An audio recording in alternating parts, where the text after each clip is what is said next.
नमस्कार दोस्तों, DD red के एक और रिएक्शन वीडियो में आप सभी का स्वागत है। मैं हूं आलोक। तो आज जो वीडियो लेकर आया हूं इंडियन मीडिया लेटेस्ट का है, the biggest betrayal of the universe is going to happen with Pakistan. लाल टोपी। भाई लाल टोपी ने क्या कर दिया? ऐसा गद्दारी कर दी क्या लाल टोपी ने? चलिए लेट्स सी। हर सेंसिबल आदमी को नजर आ जाएगा कि ये कायनात का सबसे बड़ा फ्रॉड पाकिस्तान के साथ होने जा रहा है। ऐसे नहीं चलेगा। बिटकॉइन बिल्कुल वीडियो गेम के एक बोनस की तरह है। ठीक है जी। मगर चूंकि पाकिस्तान हुकूमत को किसी ने बेवकूफ बना दिया, किसी हाई लेवल के ऊपर पाकिस्तान के साथ फ्रॉड किया जा रहा है। और सुने, क्या पागल है इंडिया वाले के गोल्ड में बना रहे हैं? रशिया पागल है, चाइना पागल है कि पूरी दुनिया से गोल्ड खरीद के जमा कर रहा है? आप पागल हैं क्या? आपका दिमाग खराब है। पाकिस्तान क्रिप्टो की दुनिया में दाखिल हो रहा है, क्रिप्टो एक्सचेंज बनाया जा रहा है। इसके लिए कई हजार मेगावाट पावर एलोकेट की जाएगी जो सो कॉल्ड क्रिप्टो की बिटकॉइन की माइनिंग करेगी। ये एक इतना खतरनाक काम है, एहसास भी नहीं है आजकल के हुक्मरानों को कि ये क्या करना। सिर्फ चूंकि फैशन ट्रेंड है क्रिप्टो का और दुनिया में एक बिटकॉइंस जो है वो मुख्तलिफ वैल्यूज पे, हाई वैल्यू पर बिक रहे हैं, तो इस वक्त इनको एक बहुत बड़ी इन्वेस्टमेंट ये नजर आ रही है कि हम अपना स्ट्रेटेजिक रिजर्व जो है वो क्रिप्टो में बना लेते हैं। और नहीं तो क्या। वो आप सोच रहे हो कि लाल टोपी इतना टेंशन में क्यों है? भाई लाल टोपी की टेंशन में आने की वजह बिल्कुल जायज है। कैसे? पाकिस्तान की सरकार ऐसा काम करने जा रही है जो कि अपने आप में ब्लेंडर है।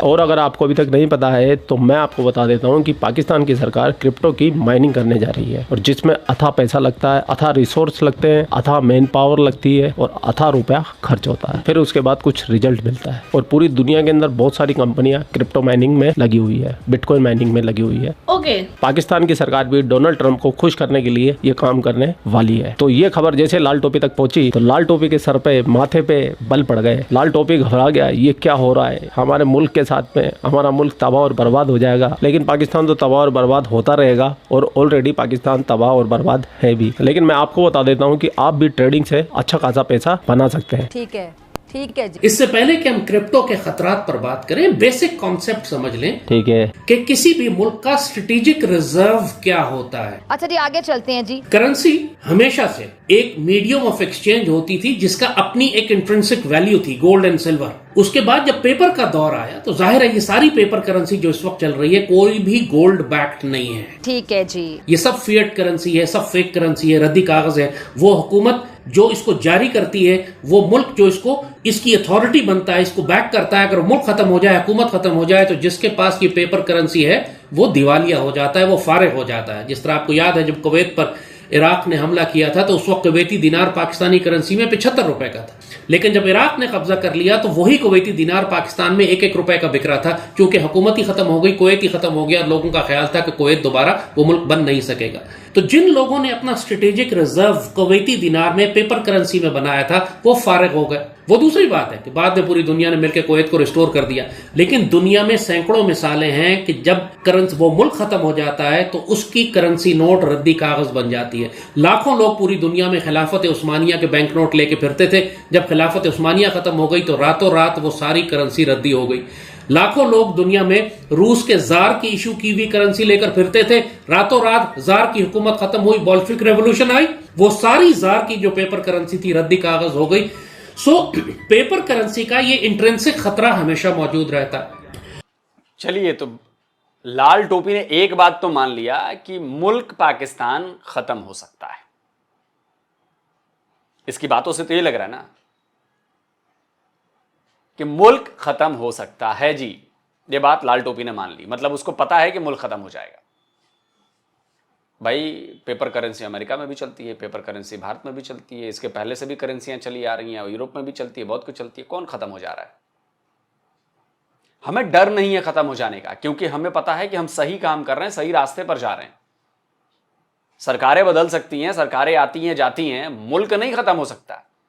लेकिन लाल टोपी को यह पता है कि पाकिस्तान एक ऐसा मुल्क है जो खत्म हो सकता है, इसीलिए वो ये बात कह रहा है।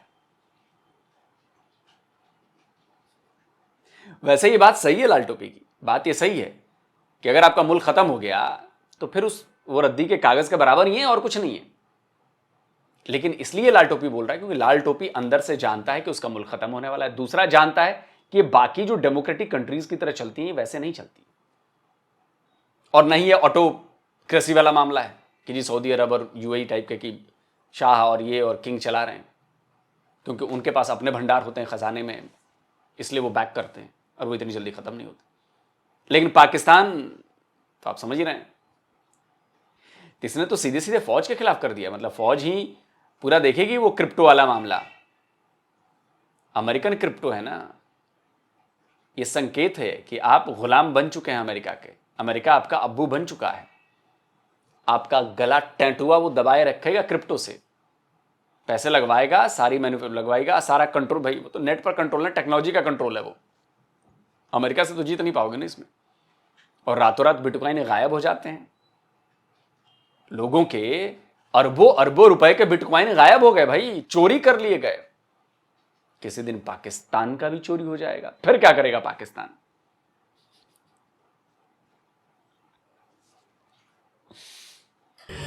मगर चूंकि दुनिया में यह निजाम चल रहा है झूठ और फ्रॉड और धोखे का, मगर कम से कम यह है कि एक मुल्क अपनी पेपर करेंसी खुद छापता है। रियासत पाकिस्तान फॉर एग्जाम्पल अपनी करेंसी खुद छापती है, खुद रेगुलेट करती है, खुद कंट्रोल करती है। लोगों के हाथ में कम से कम एक रद्दी कागज सही उसके हाथ में कुछ मौजूद होता है। वो पूरी माशरे में ट्रेडिंग इस बुनियाद पर होती है कि हुकूमत जमानत देती है कि इस पैसे से आप ये चीजें खरीद सकते हैं, इसलिए लोगों को एक एतबार है। वरना है ये सारा फ्रॉड, ये सारा रद्दी कागज है, इसके पीछे कुछ भी नहीं।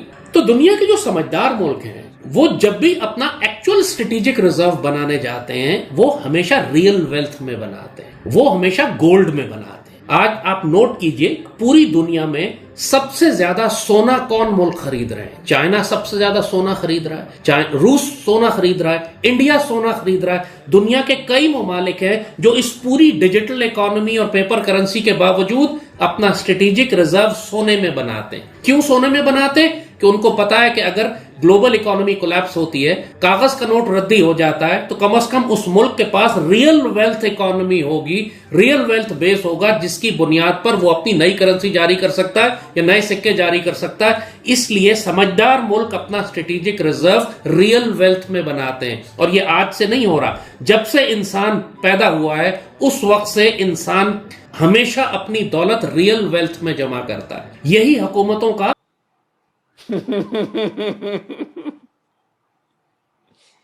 लगता है चार्ल्स डार्विन की इन्होंने रेवोल्यूशन वाली वो एवोल्यूशन वाला थ्योरी नहीं पढ़ा इन्होंने। भाई साहब, जब से पैदा हुआ है तब से नहीं, इंसान को पैदा हुए बहुत जमाना हो गया। तो जब से पैदा हुआ वो उसको पता भी नहीं था कि वेल्थ क्या होती है, करेंसी क्या होती है, पैसे क्या होते हैं, संपत्ति क्या होती है, नहीं पता उसे। पहले वो फलों को ही संपत्ति समझ लेते थे, ये मेरा इतना है, मेरे पास इतना है। फिर वो गाय बैल को संपत्ति समझने लगे। देखो, करेंसी, संपत्ति, वेल्थ, ये सब आया है, ये मॉडर्न युग में आया है, जब आप एक संगठित तौर पर रहने लगे। वो कौड़ियां भी तो संपत्ति थी कभी, याद है आपको? कौड़ी जिसे कहते थे, जिसपे मुहावरा चला कि 2 कौड़ी के आदमी नहीं हो तुम, फूटी कौड़ी के आदमी नहीं हो तुम। वो कौड़ी भी पैसा होती थी, वो पहले उससे लेन देन होती थी, खरीदारी होती थी। लेकिन आज उसकी कोई वैल्यू नहीं है। तो धीरे धीरे चीजें बदलती हैं। हाँ, मॉडर्न जमाने में आके लोगों को लगा कि नहीं यार, ये जो प्रीशियस मेटल्स हैं, जो जैसे गोल्ड है, सिल्वर है, ये आपका ऑल टाइम रहेगा। ये आप 5 करोड़ रुपए अपने गोदाम में 5 करोड़ रुपए करेंसी, आपने नोट के बंडल रख रखे हैं। लेकिन अगर सरकार खत्म हो गई, देश खत्म हो गया, ये हो गया, वो हो गया, तो वो फिर वो रद्दी के भाव बिकेंगे, किलो के भाव। लेकिन अगर आपने 10 किलो सोना रखा हुआ है या 10 किलो चांदी रखी हुई है, वो फिर आपको पैसा दोबारा दिला देगी। आप दोबारा अपनी चीजें बना सकते हो, ठीक कर सकते हो। और रही बात इंडियंस की, तो पाकिस्तानी पता नहीं कितना करते हैं, नहीं करते हैं, आई डोंट नो, पर इंडियंस को सोने से बहुत प्यार है भाई। इंडिया के घरों में जितना सोना पड़ा है ना, एक मजेदार बात, खबर आई थी ना, वो खबर लगा देना भाई, कि हमने धनतेरस पर, दिवाली से पहले हमारे यहां एक धनतेरस नाम का भी क्या कहें दिन आता है।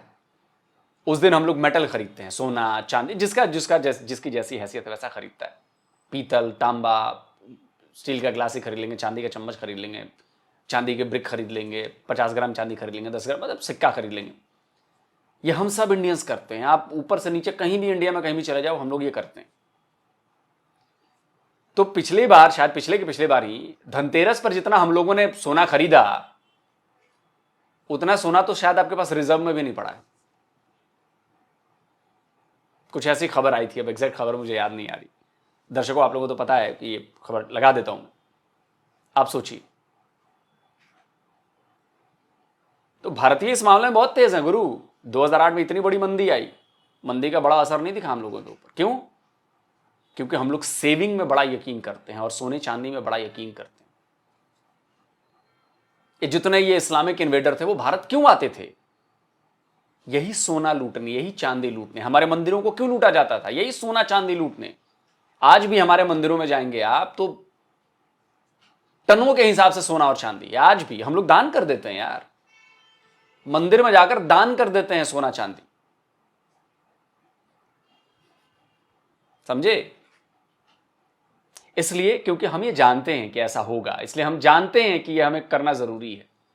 सोमनाथ को 17 बार गजनी ने क्यों लूटा? गजनवी ने इस दौलत के लिए, और बाकी इस्लाम की सुपरिटी करने के लिए उसको तोड़ा।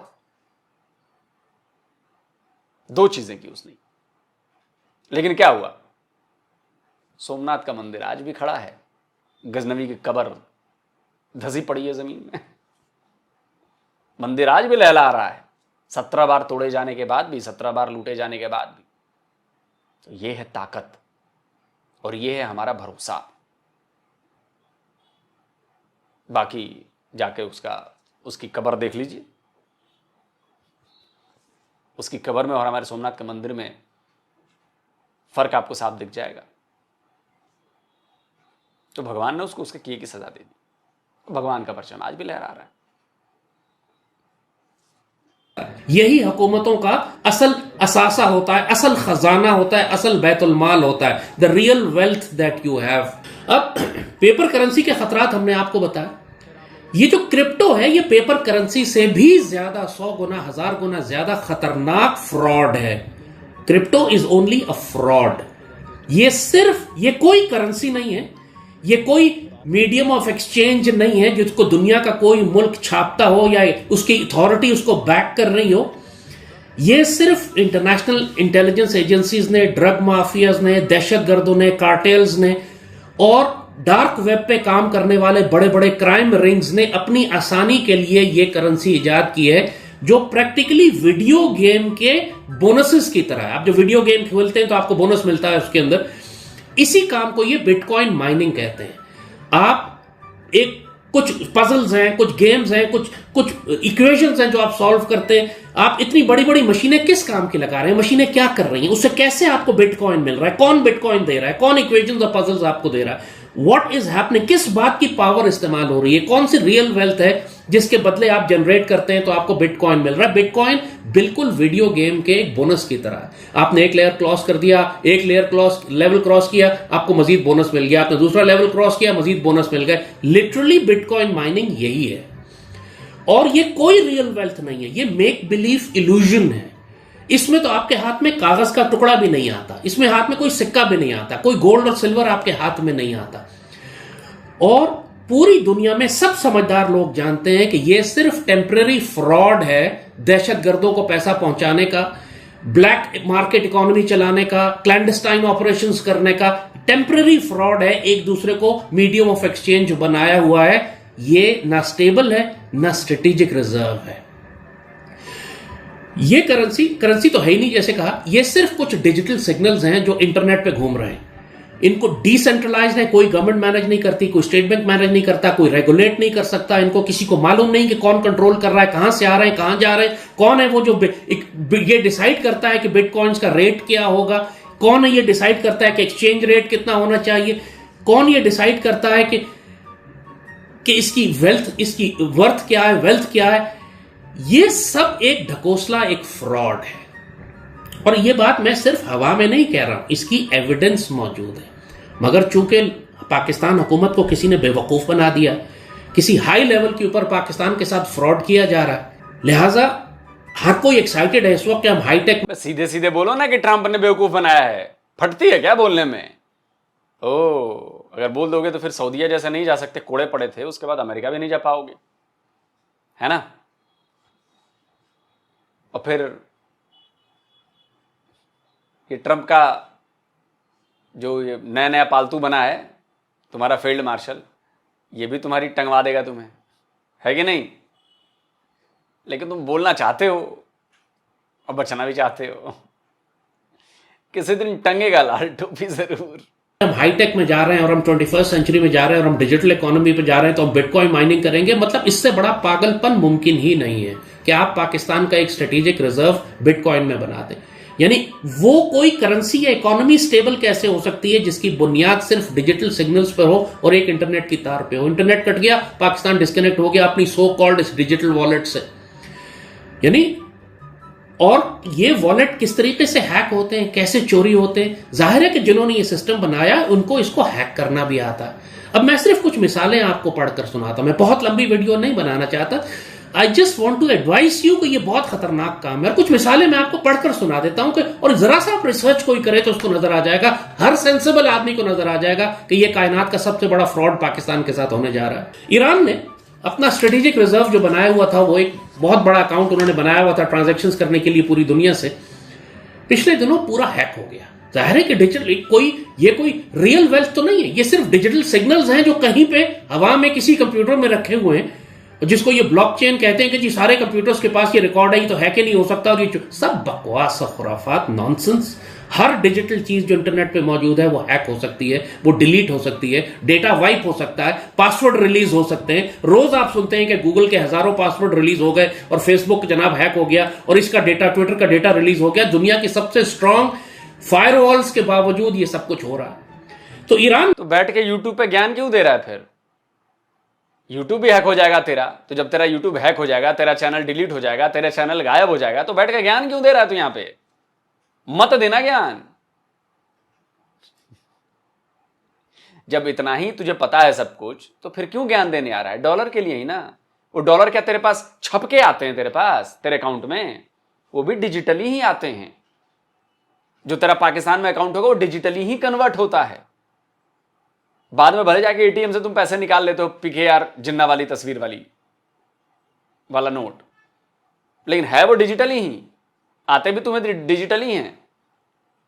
और यूट्यूब भी डिजिटल है, वो भी कभी हैक हो जाएगा किसी दिन, देख लेना तुम्हारा। फिर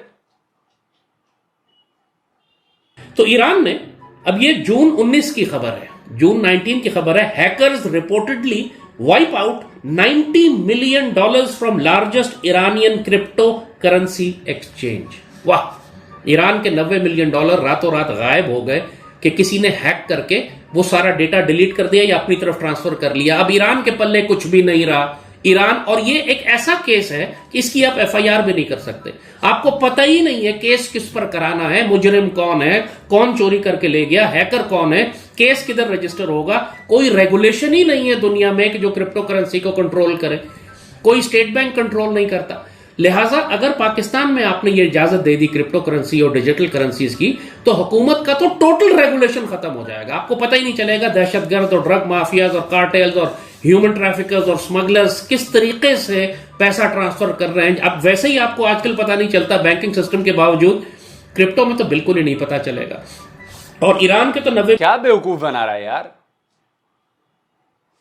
बैंकिंग सिस्टम से एक एक डिटेल बता रहती है, किसके खाते में पैसे गए, किसके खाते से पैसे निकले, कहां पर कितने पैसे ट्रांसफर हुए। कोई चोरी भी करता है तो वो भी डिटेल मिल जाती है, वो भी पता चलता है। जनाब कौन सी दुनिया में हो? कमाल है यार। ये वही है लाल टोपी, वो आरएनए और डीएनए में घुसा कर और वैक्सीन डालकर आपको नामर्द बना देंगे और ये कर देंगे। कोरोना वायरस नहीं है, मुसलमानों के खिलाफ साजिश। ये इस तरह की बात करने वाला यही है वो। अबे अगर डिजिटल बैंकिंग इतनी ही खराब होती, ऐसा कुछ होता, तो दुनिया उसके आगे नहीं बढ़ रही होती, समझे आप? लेकिन तेरे जैसा बैल बुद्धि का आदमी नहीं समझ पाएगा ये, समझे? और डिजिटल करेंसी हमारे यहां भारत में आ चुकी है, सरकार रेगुलेट करती है उसे, और वो बहुत ज्यादा इजी है। आने वाले टाइम पे हमें अब बैंक टू बैंक ट्रांसफर करने के बदले वो डिजिटल करेंसी रहेगी, उससे हम खरीदारी करेंगे, जो भी करेंगे। $90 मिलियन बिल्कुल फारिग हो गए। फिर फरवरी 24 2025 की खबर है, ये अर्जेंटीना 4.6 बिलियन क्रिप्टो स्कैंडल। अस्तगफुरुल्लाह, इमेजिन करें 4.6 बिलियन डॉलर्स क्रिप्टो के अर्जेंटीना ने रखे हुए थे अपने स्ट्रेटेजिक रिजर्व जो पाकिस्तान बनाने जा रहा है, सारा गायब हो गया। ये किसने फैसला किया है कि पाकिस्तान का स्ट्रेटेजिक रिजर्व क्रिप्टो करेंसी में बनेगा? Who is the deciding authority? ये बैंकर, तुम्हारे नए अब्बू ट्रंप साहब।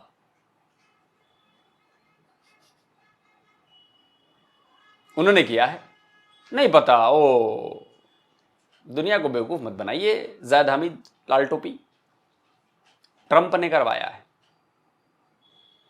और ट्रंप पाकिस्तान को पूरी तरह से अपने कब्जे में लेना चाहता है कि चू चपड़ ना कर पाए कोई। और पाकिस्तानियों के पास कोई ऑप्शन नहीं है, विकल्प नहीं है कोई। आसिम मुनीर जाएगा, कोई और आएगा। शहबाज जाएगा, कोई और आएगा। जरदारी जाएगा, कोई और आएगा। लेकिन कंट्रोल अब्बू के पास रहेगा। ये बैंकर है जो हमारा फाइनेंस मिनिस्टर बना हुआ है, जो हबीब बैंक से आया, जो खुद जिसकी लॉयल्टी हबीब बैंक के साथ और प्राइवेट बैंकर्स के साथ है, ये उसका आइडिया है, फाइनेंस मिनिस्टर का आइडिया। कहां से आया है ये आइडिया? क्योंकि ये तो इतना शर्मनाक और खतरनाक है ये काम। अगर आपने स्ट्रेटेजिक रिजर्व बनाना है तो गोल्ड में बनाए। क्या पागल है इंडिया वाले के गोल्ड में बना रहे हैं? रशिया पागल है, चाइना पागल है कि पूरी दुनिया से गोल्ड खरीद के जमा कर रहा है। आप अपना स्ट्रेटेजिक रिजर्व क्रिप्टो में किस लिए बना रहे हैं? आप पागल हैं क्या? आपका दिमाग खराब है? आपको नजर नहीं आ रहा कि दुनिया में crypto is a fake currency, it's a fraudulent currency, make believe है, कोई रियलिटी है ही नहीं। It's just digital signals, video game है सिर्फ, जो आपस में गैंगस्टर्स और क्रिमिनल्स और माफियाज खेलते हैं और आपस में एक्सचेंज करने के लिए। जिस तरह आपने जॉन विक की फिल्म देखी है जिसके अंदर वो एक दूसरे को ट्रेड करने के लिए गोल्ड का एक कॉइन दे देते हैं, वो बिटकॉइन है जो क्रिमिनल्स और माफियाज यूज करते हैं, जिसकी, और वो तो उसके पास तो कम से कम एक सोने का सिक्का होता है। डिजिटल वर्ल्ड में तो सोने का सिक्का भी नहीं है, वो तो सिग्नल है खाली।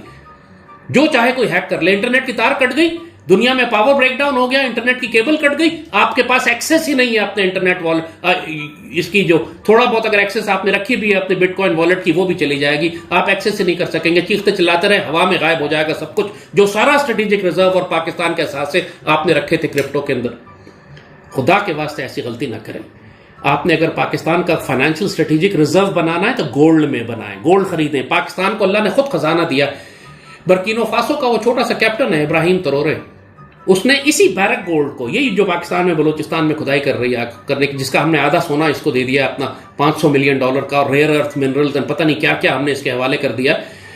बर्किनो फासो में उसने इनको लात मार के बाहर निकाल दिया और वो माइंस जो थी अपने कब्जे में ले ली। और सिर्फ चंद महीने में $18 अरब का सोना निकाला है बर्किनो फासो ने। इमेजिन करें, $18 बिलियन ऑफ गोल्ड बर्किनो फासो ने अपनी माइन से निकाला है, जो बैरक गोल्ड और फ्रेंच जो थे वो चोरी करके ले जा रहे थे। चंद महीनों में इसने ये निकाल लिया। तो जब अल्लाह ने पाकिस्तान को इतने खजाने और इतने मिनरल्स दिए हुए हैं, कोयला दिया है, रिसोर्सेज दिए हुए हैं, हमारे पास रेयर अर्थ मिनरल्स हैं, दुनिया का हर खजाना मौजूद है, तो आप अपना स्ट्रेटेजिक रिजर्व गोल्ड में और मिनरल्स में और कॉपर में और सिल्वर में और रेयर अर्थ मेटल्स में क्यों नहीं बनाते, जो आपके पास जिस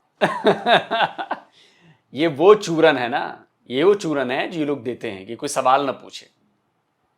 अबे 78 साल हो गए, कहां है अल्लाह का दिया हुआ वो सारा खजाना? आपका कहां घुसा हुआ है? टैलेंट की तरह। जब होगा तब तो निकाला जाएगा। बुर्किनो फासो में वो है तब निकाला जा रहा है तब निकाला जा रहा है। चूरन दिया गया कि सोने के पहाड़ हैं जी, वो आज तक मिले नहीं पहाड़। नहीं, वैसे मजा आ रहा है। वैसे तो कुछ बातें आज ज़ैद हामिद ने सच्ची बात कही, ये बात तो माननी पड़ेगी। कुछ ये रिसर्च करके आया था इस बार, लेकिन सही है, पाकिस्तान फंस रहा है क्रिप्टो में और हम तो चाहते हैं फंसो भैया। देखो, हमने तो क्रिप्टो को मना कर दिया है, हमारे यहाँ तो क्रिप्टो बैन है। अब जो कर रहे हैं वो अपने रिस्क पे कर रहे हैं, फिर वो नहीं आएंगे। हम अपनी डिजिटल करेंसी लेके आ रहे हैं क्रिप्टो की तरह, लेकिन वो रेगुलेटेड होगी, सरकार उसके लिए जिम्मेदार होगी। जैसे बाकी का बैंकिंग सिस्टम है वैसे ही उसका भी होगा। पाकिस्तानियों में, खैर पाकिस्तानी बेचारे कर भी कुछ नहीं सकते। पाकिस्तानियों के हाथ में तो कुछ है नहीं, जो हाथ में है वो आर्मी के हाथ में है और वो 2-4 फैमिलीज के हाथ में है जो पूरे पाकिस्तान पर जिनका कब्जा है, और वो अपने हिसाब से करती हैं। अब ट्रंप ने बोला है कि भाई क्रिप्टो की कंपनी है मेरी और वो करना पड़ेगा तुझे। अब आसिम मुनीर कहाँ से मना करेगा जब $40 बिलियन और इतने वर्ल्ड बैंक और IMF से मिल रहा है, जो बाद में आप लोगों से वसूले जाएंगे, आपके टैक्स के पैसे से निकाले जाएंगे, हलक में हाथ डालकर निकाले जा रहे हैं। बिजली का गैस का दाम, हाँ वो पेट्रोल का दाम, आपके यहाँ पेट्रोल डीजल का दाम बढ़ गया ना 6-7 रुपए पर लीटर, बधाई हो। तो इसीलिए तो हो रहा है ये सब। बाकी अच्छा लगा लाल टोपी का रोना देखकर। दिख रहा है कि पाकिस्तान तबाह होगा, बर्बाद होगा, ये बात लाल टोपी ने मान ली है आज। तो ही नोज कि one day Pakistan will be dead. दोस्तों आप क्या कहते हैं कमेंट करके जरूर बताइए। जल्दी मिलता हूं एक और नए वीडियो के साथ। नमस्कार, जय हिंद। तो अगर आप चाहते हैं मुझसे बात करना, मुझसे कोई सवाल पूछना, तो फैन कॉल पर आप मुझसे कनेक्ट हो सकते हैं। फैन कॉल में ये सुविधा है कि आप अपने हिसाब से वहां पर जाकर टाइम स्लॉट बुक कर सकते हैं कि आपको फलाने दिन मुझसे बात करनी है, फलाने टाइम पे मुझसे बात करनी है। लेकिन ये भी बता दूं कि ये पेड सर्विस है,